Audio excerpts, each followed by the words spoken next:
Za górami, za bagnami, pewien szaman zaprzyjaźnił się z glutami. Wiatr powiewał, deszcz zacinał, a on ciągle gluty spinał. W cieniu jaskiń, w pełnym słońcu, glut do rury trafił w końcu. Szaman poszedł rury tropem, do fabryki wpadł z łoskotem. Zastał glutów pełne leże, więc zaczął lepić z glutów wieżę.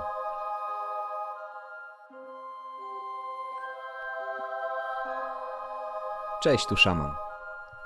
Zrobię sobie małą przerwę w budowaniu wieży, a was zapraszam do barwnego świata glutów.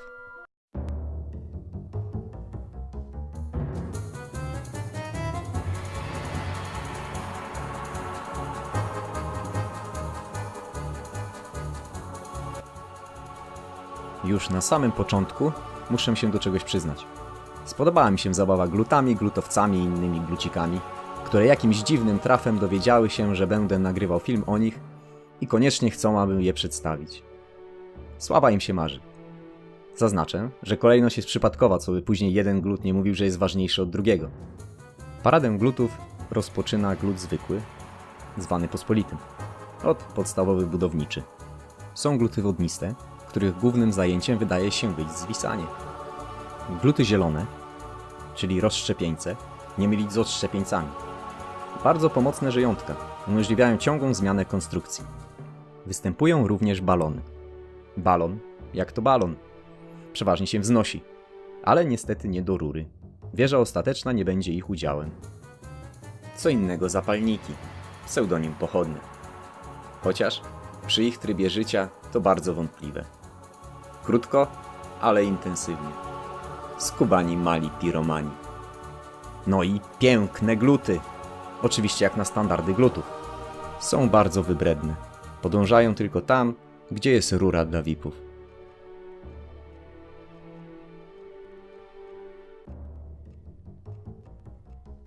Przydługa ta parada, ale nie mogę pominąć żadnego gluta, bo zacznie się lament.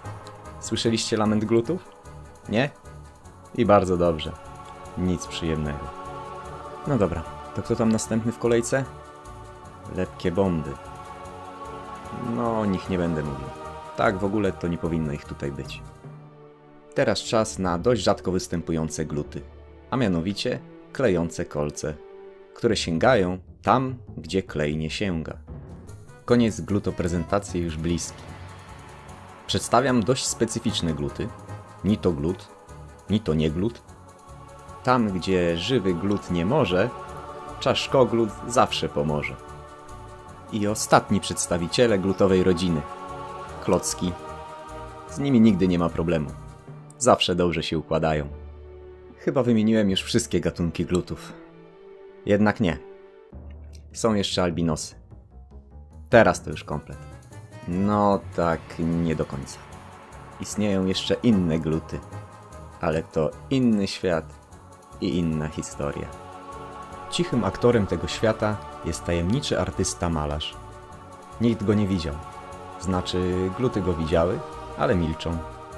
Jedyną pamiątką po malarzu są wskazówki na tablicach rozsianych po całej krainie. A kraina jest piękna i różnorodna. Z bagien, jaskiń, górskich szczytów, nie zważając na deszcz czy silny wiatr, pędzą gluty, omijając sprawnie szereg zagrożeń, no może czasami mniej sprawnie, aby dotrzeć do upragnionej rury. Część się poświęci i zostanie, aby reszta mogła się cieszyć wiecznością jako wieża. Z wyjątkiem czasu detonacji, gdzie mają chwilę rozrywki i parę sekund swobodnego spadania. Zmyślne konstrukcje ułatwiają im podróż do zasysającej rury. Podczas wznoszenia konstrukcji zdarzają się pomyłki czy błędne drogi. Z pomocą przychodzą wtedy świetliki. Rozświetlają okolice i cofają czas. Przecież wszyscy wiedzą, że świetliki mają władzę nad czasem.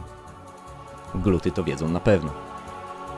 Skubane gluty mają niezłe ciśnienie, żeby podążać z odpływem. Do tego stopnia, że nieraz ich zagęszczenie sprawia problem przy wyborze konkretnej, aktualnie potrzebnej jednostki. Zastanawiający i zabawny jest ten kanalizacyjny pęd glutów. Po co tak gnają? Nie mam pojęcia. A nie, jednak mam pojęcie. Wszystkie zassane gluty trafiają do fabryki, w której pod postacią wieży pną się do góry. I do góry, i do góry, i do góry, i do góry. I tutaj przyznam, że już nie wiem po co. To pozostanie słodką tajemnicą glutów. Jeśli stwierdzicie, że wieża jest za niska, albo że jest krzywa, brzydka lub konstrukcja nie wytrzyma dalszej rozbudowy, należy podążyć w kierunku czerwonego przycisku detonacji i cieszyć oczy widokiem deszczu glutów. Nic tak nie cieszy jak odrobina wybuchowej demolki. Pamiętajcie, że wieża zawsze może być wyższa. W końcu każdy glut to wie, a setki glutów nie mogą się mylić. Dodatkowe szeregi glutów można zdobyć poprawiając wyniki w poszczególnych obszarach. Ale ostrzegam, można nabawić się zespołu obsesyjnego śrubowania rekordów. I dopóki chorągiewki nie pojawią się we wszystkich rozdziałach, nie zaznacie spokoju. Przyznam, że czasami potrafi to być frustrujące. No, może trochę więcej niż czasami. Lecz po szeregu prób, kiedy chorągiew zacznie powiewać, satysfakcja zdobiona uśmiechem gwarantowana. I ostatnia kwestia. Artystów zainteresowanych losem glutów jest co niemiara. Ten masowy bieg ku górze w bliżej nieokreślonym celu sprawia, że wielu konstruktorów zassało na wiele godzin, aby zmaksymalizować wysokość glutowej wieży. Rywalizacja w glutomanii jak najbardziej wskazana.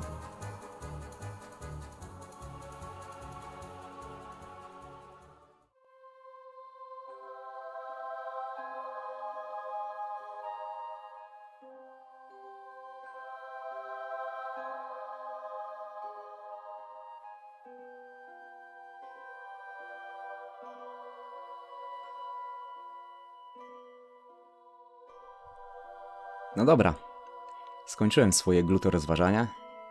Idę dalej lepić wieżę, wsłuchując się w świetnie skomponowaną nutę. A wam radzę zaprzyjaźnić się z glutami, całkiem sympatyczne stworzenia. Gwizdek. Zapomniałem powiedzieć o gwizdku. To tak na szybko. Świzdu gwizdu i gluty przybiegną. Przylecą? Przypłyną? Przyglutują. Będziecie wiedzieć, o co chodzi. Pozdrawiam serdecznie. Artysta Szaman. Cześć.